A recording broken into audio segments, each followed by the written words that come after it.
Dit is Dinsdag 12 Mei en in voorbereiding vir Pinkster gesels ons hierdie week oor die Gees van God. Vandag dink ons na oor Genesis 2 vers 7. Die Here God het toe die mens gevorm uit stof van die aarde en lewensasem in sy neus geblaas, sodat die mens 'n lewende wese geword het. In die Ou Testament is daar 'n basiese begrip dat dit God se Gees is wat lewe gee aan alles wat asem het. Hier in Genesis 2 sien ons dat die mens uit stof gevorm is, maar nog nie lewend was, tot God nie die lewensasem in die mens ingeblaas het nie. Alle mense lewe, omdat hulle gevul is met God se Gees.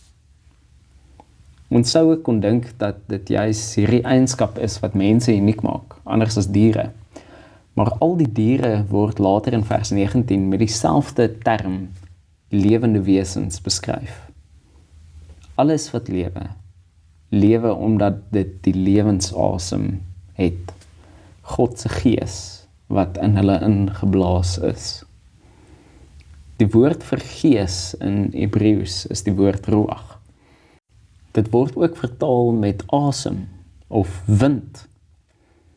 Gees, wind en asem is al drie vervleg binne een woord, ruach.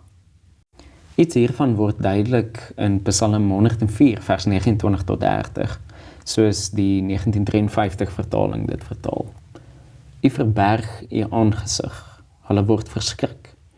U neem hulle asem weg. Hulle sterwe en keer terug tot hul stof. U stuur u Gees uit. Hulle word geskape. En u maak die gelaat van die aarde nuut. Let vir 'n oomblik op na jou eie asemhaling. Elke keer wat jy asemhaal, is dit 'n geleentheid om herinner te word dat die Gees van God in jou is en jou lewe moontlik maak. Let ook op dat dit God se Gees is wat lewensasem aan alle lewende wesens gee.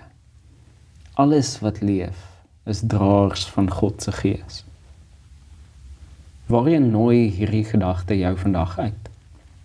Dalk is dit om op te let na jou asemhaling en te besef dat God se Gees in jou en by jou is.